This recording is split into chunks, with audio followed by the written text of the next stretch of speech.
하나님 말씀 요한복음 7장 53에서 8장 11절까지 말씀입니다. 말씀을 합독합니다. 다 각각 집으로 돌아가고 예수는 감람산으로 가시니라. 아침에 다시 성전으로 돌아오시니 백성이 다 나오는지라.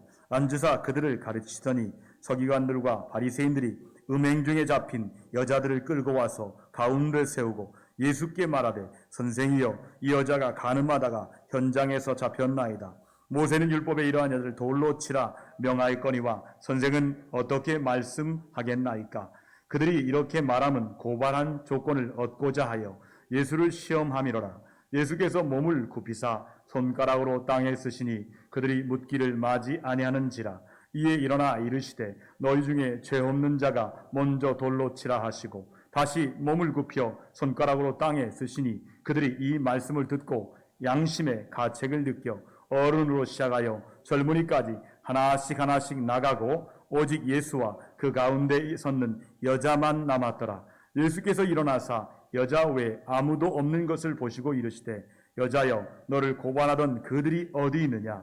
너를 정죄하는 자가 없느냐? 대답하되 주여 없나이다. 예수께서 이르시되 나도 너를 정죄하지 아니하노니 가서 다시는 죄를 범하지 말라 하시니라. 아멘. 자리에 앉겠습니다. 오늘 말씀의 제목은 죄 없는 자가 돌로 먼저 치라라는 말씀이에요. 우리나라 사람들이 좋아하는 시인은 많은 시인이 있지만 윤동주의 시를 좋아합니다. 서시라는 시 아십니까? 이 시를 읽으면 가을밤이 더 깊어집니다. 이 시를 제가 한번 잠깐 읽겠습니다. 죽는 날까지 하늘을 우러러 한 점 부끄러움 없기를 잎새이는 바람에도 나는 괴로워했다. 별을 노래하는 마음으로 모든 죽어가는 것을 사랑해야지. 그리고 나한테 주어진 길을 걸어가야겠다. 오늘 밤에도 별이 바람에 스치운다. 윤동주 시인은 일제강점기 때 예수님을 구주로 믿었던 기독교 신앙인이었습니다. 이 서시 앞 외에도 십자가, 참회록이라는 이런 시들을 보면 그의 신앙심을 알 수 있습니다. 방금 읽어드린 서시를 보면 아주 작은 죄에도 부끄러워하고 괴로워하는 시인의 고백과 그러면서 모든 죽어가는 것을 사랑하겠다는 글에서 그의 신앙심을 엿볼 수가 있습니다. 이 시를 읽어볼 때마다 우리 자신이 부끄럽기도 하고 다시 도전을 받기도 합니다. 우리 자신의 허물과 죄에 대해서 좀 더 영적으로 민감하고 시인의 고백처럼 부끄러워하고 괴로워하는 몸부림이 있어야 하는데 오히려 목이 뻣뻣하고 완악해져 있는 우리 자신을 발견하게 될 때가 너무도 많습니다.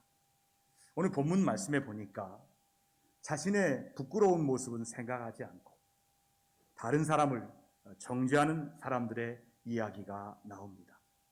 본문의 내용은 이렇습니다. 예수께서 초막절 명절이 끝난 다음 날 아침에 성전에서 가르치고 계셨어요. 추석 명절이 끝났잖아요. 마치 지금과 같은 시간에 성전에서 예수님이 말씀을 가르치고 계셨습니다. 그때 서기관들과 바리새인들이 간음 중에 잡힌 여자를 끌고 왔습니다. 어떻게 끌려왔을까요? 머리를 잡기도 했겠죠. 머리가 막 헝클어지고 그리고 옷도 찢기고 그렇게 처참하게 끌고 왔습니다. 그리고 예수님께 이런 질문을 합니다. 모세의 율법에는 돌로 치라고 하는데 예수님은 이 문제에 대해서 어떻게 생각하느냐고 물었어요. 그들의 질문에 예수님은 너희 중에 죄 없는 자가 먼저 돌로 치라라고 하셨습니다. 그러자 그들은 양심의 가책을 느끼고 모두 그 자리를 떠났어요. 그들이 떠나자 예수님은 그 여자에게, 간음한 여자에게 나도 너를 정죄하지 않으니 다시는 죄를 짓지 말라라고 하셨습니다. 이것이 본문의 내용입니다. 이 본문의 말씀을 통해서 은혜를 세 가지를 나누기 원합니다. 첫 번째 은혜는 성경은 모든 사람은 죄인이라고 말합니다. 털어서 먼지 안 나는 사람이 있다, 없다. 여러분 알고 있지 않습니까?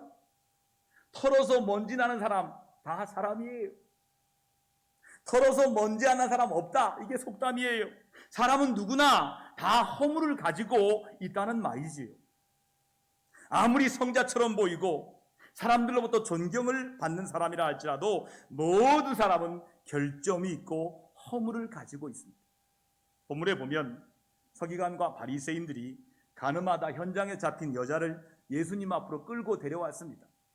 그리고 예수님께 모세는 율법에 이러한 여자는 돌로 치라 명하였거니와 선생은 어떻게 말하겠나이까라고 묻습니다. 그들이 이런 질문을 한 것은 사랑을 가르치시고 용서하라고 말씀하신 예수님을 시험하기 위해서 말씀하십니다. 그때 예수님은 말씀하지 않으세요. 몸을 굽히시면서 손가락에 땅에 무엇인가를 쓰십니다. 땅에 쓰신 글씨, 출판사 이름이 땅에 쓰신 글씨도 있어요. 그리고 이렇게 말씀해요. 너희 중에 죄 없는 자가 먼저 돌로 치라. 이 죄 없는 자라는 말의 원어의 의미를 찾아보니까 겉으로 보기에는 죄 없는 자가 아니라 모든 죄에서 완전 무결한 의인을 가리키는 말입니다. 너희 중에 죄 없는 완벽한 자가 먼저 돌로 치라라는 예수님의 말씀은 아무 흠이 없고 죄도 짓지 않는 자가 먼저 치라고 말하는 것입니다. 허물이 전혀 없이 아주 깨끗한 사람이 있으면 돌로 치라고 하신 것입니다. 이 질문에 내가 그렇다고 말할 수 있는 사람은 어느 누구도 없습니다. 말씀으로 확인하면 나옵니다. 로마서 3장 10절, 로마 3장 23절 같이 읽습니다. 기록된 바 의인은 없나니 하나도 없으며 모든 사람이 죄를 범하였음에 하나님의 영광에 이르지 못하더니. 아멘입니까? 세상에 그 어떤 사람도 의인이 없어요. 모두가 죄인이에요. 털어서 먼지 안 날 사람 정도로 살 수 있다면 얼마나 좋겠습니까? 그러나 아무리 몸부림쳐도 자꾸만 우리 마음과 생각이 죄를 짓고 말과 행동이 어느 순간 나도 모르게 죄를 짓고 있는 경우가 수없이 많습니다. 그러므로 우리는 우리 자신이 하나님 앞에 모두 다 죄인임을 인정하고 깨달아야 합니다. 내가 허물투성이 있는 죄인임을 깨달아야 합니다. 하나님의 은혜 없이는 나의 죄를 해결받을 수 있는 길이 없는 존재임을 알아야 합니다. 여러분, 누가복음 18장에 보면 바리새인의 기도가 나와요. 서서 따로 이렇게 기도합니다. 하나님이여, 나는 다른 사람들 곧 토색 불이 간음하는 자들과 같이 아니하고 이 세리인과도 같이 아니함을 감사하나이다. 나는 일에 2번이나 금식하고 또 소득의 실들 드리나이다. 아주 고개를 바닥에 들고 자신 있게 기도합니다. 반면에 사람들로부터 너는 죄인이야, 죄인 취급당하며 살았던 인정받지 못한 세리는 이렇게 기도합니다. 그 말씀에 보면 세리는 멀리 서서 감히 눈을 들어 하늘을 쳐다보지도 못하고 다만 가슴을 치며 이르되 하나님이여 불쌍히 여기소서, 나는 죄인이로소이다. 자신을 의롭게 여기는 바리새인의 기도와 자신이 죄인임을 고백하며 불쌍히 해달라는 세리의 기도를 중에 하나님은 어떤 기도를 받으실까요? 자신은 아무 죄가 없다거나 나는 다른 사람에게 해를 입힌 적이 없다라고 하면서 자신이 행한 행위의 의의를 자랑하는 사람은 절대로 예수 그리스도의 은혜를 받을 길이 없습니다.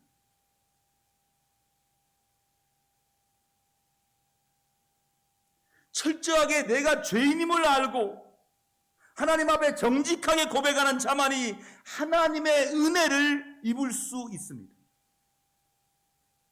저와 여러분은 세리처럼 하나님 앞에 내가 죄인임을 고백하고 예수님의 십자가의 은혜를 구하며 더욱 겸손히 주님 앞에서는 우리 모두 되기를 주님의 이름으로 축원합니다.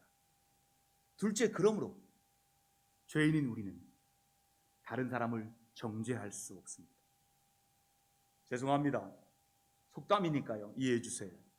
똥 묻은 개가 겨 묻은 개를 나무라 한다는 말 아시죠? 책임당이란 책에서는 이단 공단이라는 말이 있어요. 이 말은 자기 결점을 생각하지 않고 남의 잘못을 비난한다라는 뜻입니다. 이와 비슷한 말씀이 성경에도 나와 있어요. 잠언 17장 9절 같이 한번 읽어볼까요? 허물을 덮어주는 자는 사랑을 구하는 자요, 그것을 거듭 말하는 자는 친한 벗을 이간하는 자니라 말씀합니다.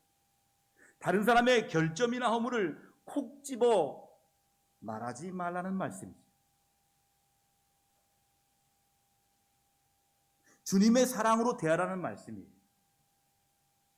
서기관과 바리새인들은 백성들이 하나님을 잘 섬기도록 가르치고 솔선수범해야 하는 지도자들입니다. 그런데 아침부터 죄인을 색출해서 정죄하고 있습니다. 그들이 어떻게 그 여자의 간음하는 현장을 잡았는지는 성경에는 기록되어 있어서 알 수 없습니다. 그러나 성경을 깊이 연구하는 주석가들은 서기관과 바리새인들은 간음한 여자를 잡기 위해서 밤새도록 숨어서 대기하고 있었다고 말합니다. 종교 지도자들인 그들은 말씀을 가지고 죄를 짓지 못하도록 가르치고 권면해야 합니다. 그런데 그렇게 하지 않고 오히려 죄를 짓고 있기를 기다리고 있는 꼴이 되고 말았습니다. 죄를 짓는 것을 보고 기다렸다는 듯이 얼른 잡아왔던 것입니다. 서기관과 바리새인들이 그 음행한 여자를 예수 앞에 세웠습니다. 그리고 너무나 당당하게 이렇게 말합니다. 4절을 보면 선생이여, 이 여자가 간음하다가 현장에서 잡혔나이다. 그들은 자신이 한 일이 아주 대단한 것처럼 자랑스럽게 말하는 것 같습니다. 자신들은 아무런 흠이 없는 것처럼 뻔뻔스러울 정도로 또 이렇게 말합니다. 모세는 율법에 이러한 여인을 돌로 치라 명하였거니와 선생님은 어떻게 말하겠나이까? 자신들은 돌에 맞을 짓을 안 했는데 이 여자는 돌 맞을 짓을 했다는 것입니다. 이 말을 들은 여인의 마음은 어떠했을까요? 이 여자가 죄를 지은 것은 잘못한 일이지만 많은 사람들이 보는 앞에서 대놓고 말하는 소리에 너무도 수치스러웠을 것입니다. 지금이라도 들어가고 싶었을 것이고 두려움에 덜덜덜 떨고 있었을 것입니다. 그때 예수님 몸을 굽히시고 손가락으로 땅에 글씨를 쓰십니다.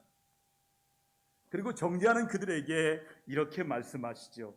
너희 중에 죄 없는 자가 먼저 돌로 치라. 그리고 예수님은요 다시 몸을 굽혀서 손가락으로 땅에 쓰셨어요. 간음하다가 현장에 잡힌 그 여자와 돌을 같이 맞겠다 그 심정으로 예수님은 그 옆에서 있었어요. 정확하게 그 여자를 던지면 예수님 안 다쳐요. 그런데 잘못 나가면 예수님도 다쳐요. 예수님도 돌 맞는 자리에 간 거예요. 예수님도 같이 죽을 수가 있어요. 그러자 예수님을 말씀을 들은 사람들이 양심의 가책을 느낍니다. 양심이 발동해요. 어른부터 시작합니다. 젊은이까지 하나씩 하나씩 돌을 던지고 갔습니다. 그들이 떠난 후에 예수님께서 그 여자에게 이렇게 말씀하시죠. 너를 고발하는 그들이 어디 있느냐? 너를 정죄한 자가 없느냐? 없나이다. 여러분 구약 성경 욥기에 보시면 하나님께서 사단에게 욥에 대해서 칭찬하시잖아요. 그와 같이 온전하고 정직하여 하나님을 경외하며 악에서 떠난 자는 세상에 없다라고 칭찬하셨습니다. 그러자 사탄이 말합니다. 욥이 그렇게 한 것은 하나님께 복을 주시고 하나님께서 복을 주시고 소유들이 땅에 넘치게 하셨기 때문입니다 라고 했습니다. 사단은 이렇게 칭찬하기보다는 어떻게 하면 약점을 찾을까 고민하게 하는 것이 사단이 하는 일이에요. 사단은 여전히 우리를 노리고 있어요. 남을 정죄하도록 만듭니다. 허물을 덮어주기보다는 먹잇감을 찾아 노려보는 짐승처럼 혐의를 찾아 정죄하도록 우리를 유혹합니다. 허물을 용서하기 주기보다는 대놓고 비난하고 돌을 들어치게 만듭니다. 모든 사람은 죄인입니다. 누구나 과오를 범하고 죄를 짓습니다. 죄 없는 자가 먼저 돌로 치라고 한 말씀은 죄인인 사람은 죄인을 심판할 자격이 없다라는 말씀입니다. 죄인인 우리는 이웃을 정죄하고 심판할 자격이 없습니다. 서기관과 바리새인들이 여자를 정죄하는 것은 여자를 정죄하면서 자신들은 의롭다고 생각했을 것입니다. 자기 잘못이 더 커요. 그것을 가리려고 그 사람을 정죄하는 거예요. 내 잘못이 커요. 근데 그걸 가리려고 누구 잘못을 말하는 거예요. 정치인들이 하는 거지. 그렇게 하고 있어요. 나는 의롭다 생각했을 거예요.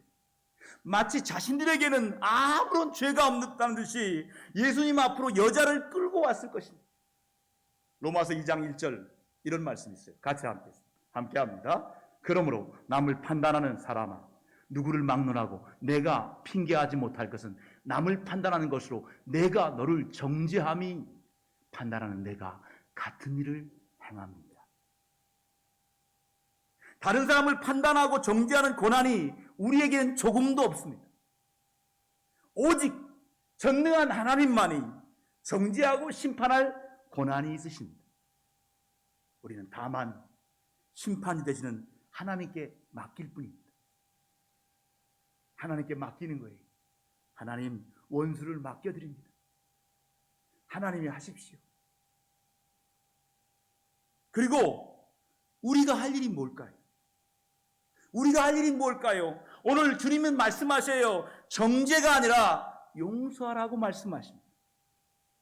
본문에 보면 용서라는 단어가 본문에 나와 있지 않습니다.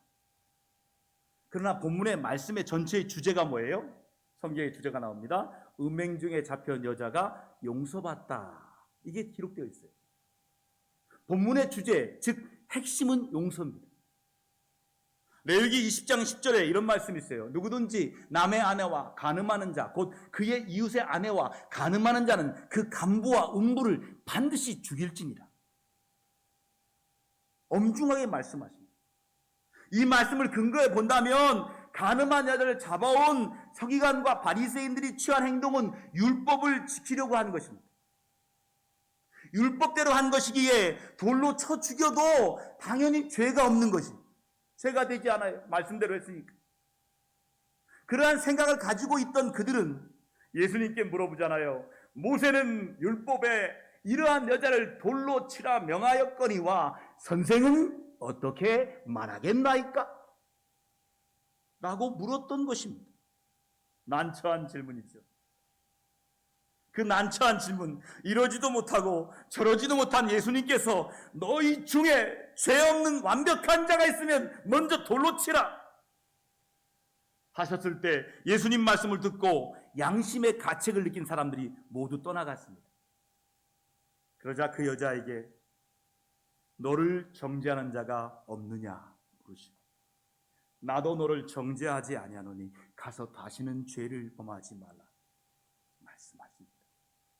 서기관과 바리새인들이 이 여자를 율법의 근거로 돌로 치려고 할 때 예수님은 그 여자를 정죄하지 않으시고 용서해 주셨어요.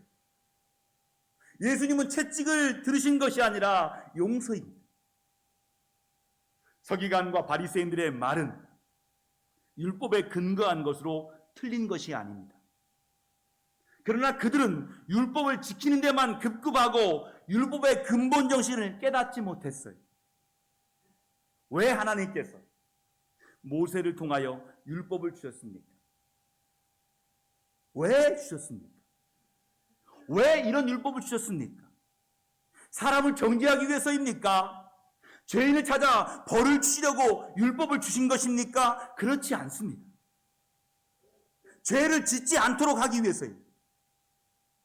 악한 일을 행하지 않도록 하기 위해서 안전장치인 율법을 주신 거예요. 법이 없으면 세상은 난리가 됩니다. 법이라는 것은 안전장치예요. 법을 지킬 때 이 땅이 평화로워지는 거예요. 법은 안전장치예요. 그런데 서기관과 바리새인들을 비롯하여 유대인들은 율법의 근본 정신을 깨닫지 못했습니다.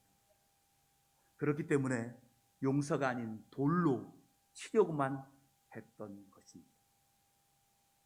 그러면 돌로 치지 않은 예수님은 율법을 어긴 것입니까? 예수님은 율법이 잘못되었다는 말씀을 하지 않으셨어요. 예수님은 하나님께서 왜 율법을 주셨는지에 대해서 의미를 이미 다 알고 계셨습니다. 율법의 근본 정신은 정죄하기 위해서가 아니라 용서임을 보여주신 것입니다. 용서하다라는 말에 성경 원어를 찾아보니까 석방하다, 풀어주다라는 의미가 있습니다. 용서는요, 마음을 풀어주는 거예요. 용서는 다친 마음을 열게 합니다. 용서는 감옥과 같은 마음을 석방시켜주는 것입니다. 내가 용서하지 않아서 마음을 닫은 채 살아가는 내 이웃과 가족이 없는지 한번 돌아보고 용서해야 돼요. 이번 명절은요, 정말 핑계가 좋아요. 국무총리가 가지 말라니까 엄마 가지 말해, 안 갈게요. 그러면 돼요. 그런데요, 가정 분위기가 용서하고 받아주는 가정은 애들이 길을 쓰고 옵니다. 왜요? 오면 어서 와라. 얼마나 수고했니? 딸아. 길을 쓰고 가는 거예요. 근데 어느 집은 안 가요. 너 왜 시집 안 가? 너 왜 그 모양이야? 너 맨날 술만 먹냐? 너 왜 그 딸이냐? 라고 지적하는 집은 안 가요. 애들이 전화하죠. 엄마 코로나 때문에 못 간대. 여러분 가정의 분위기는 어떻습니까? 마음을 풀어주는 분위기입니까? 여러분 교회의 분위기가 어때야 돼요? 마음을 풀어주는 교회 분위기가 될 때 그 교회에 사람들이 모이는 거예요. 여러분 그의 마음을 풀어주어야 돼요. 그러면 주님께서 얼마나 기뻐하실까요? 예수님은요, 우리를 용서하시기 위해 스스로 십자가를 지셨어요. 예수님의 십자가로 우리는 죄를 용서받고 참 자유를 얻었습니다. 믿으세요? 여러분 이 진리를 깨달은 사람은 예수님의 보혈로 용서받은 은혜 앞에서 자랑할 것이 없음을 알고 아주 겸손하게 회개합니다. 주님 앞에 무릎을 꿇을 수밖에 없어요. 그런데 우리는 내 잘못은 인정하지 않으면서 다른 사람의 잘못만 지적할 때가 있습니다. 내 잘못은 용서받기를 원하면서도 정작 내게 상처를 준 사람에 대해서 용서하지 못하는 경우가 있습니다. 예수님의 용서를 받은 성도면서도 말입니다. 예수님의 용서로 우리 죄가 씻어졌어요. 믿으세요? 예수님의 용서로 우리 상처가 치유되었어요.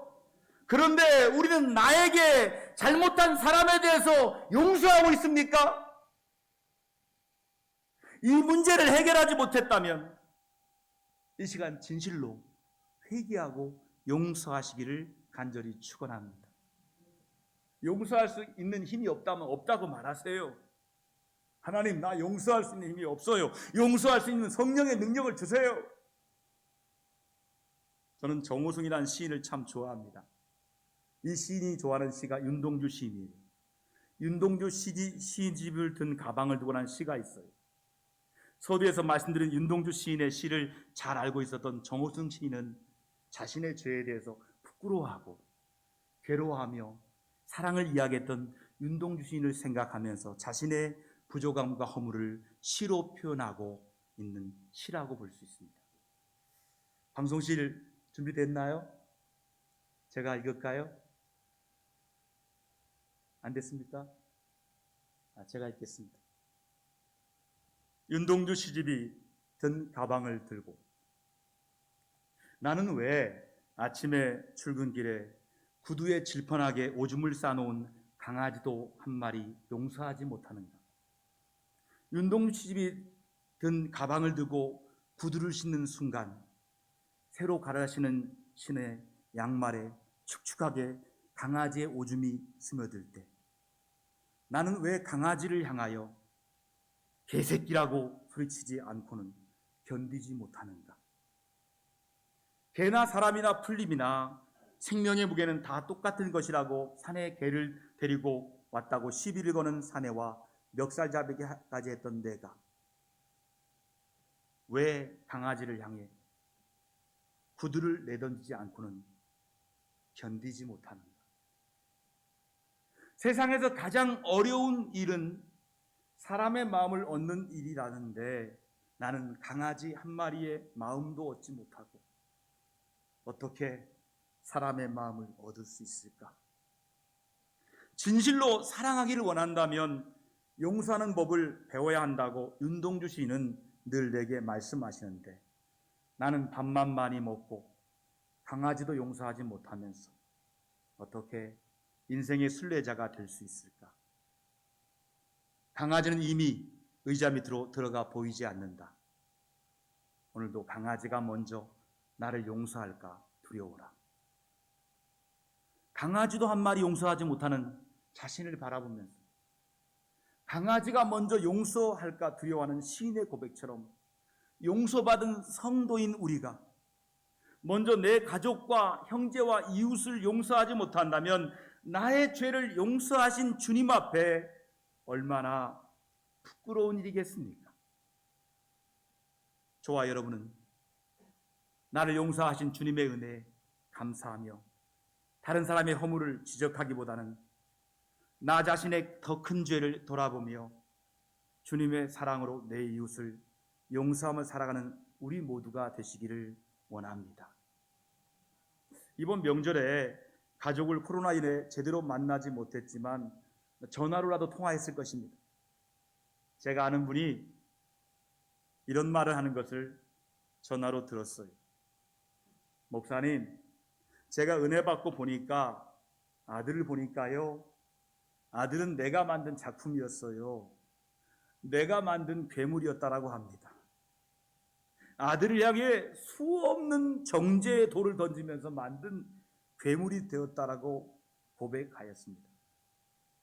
그리고 나를 용서하신 주님의 은혜를 받고 이제 감사하면서 이제는 아들의 허물을 지적하기보다는 자신을 바라보면서 용서하는 엄마가 되어가고 있다라는 고백을 들었습니다.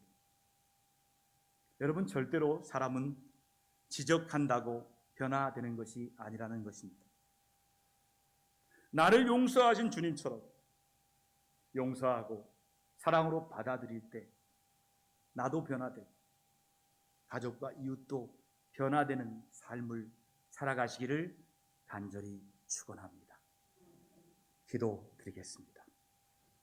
하나님, 윤동주의 시집을 든 가방을 들고라는 시를 쓴 정호승 시인처럼 우리는 사소한 일에도 소리치며 용서하지 못하고 가족들을 정죄하고 이웃들을 정죄하며 성질 부리며 살았습니다.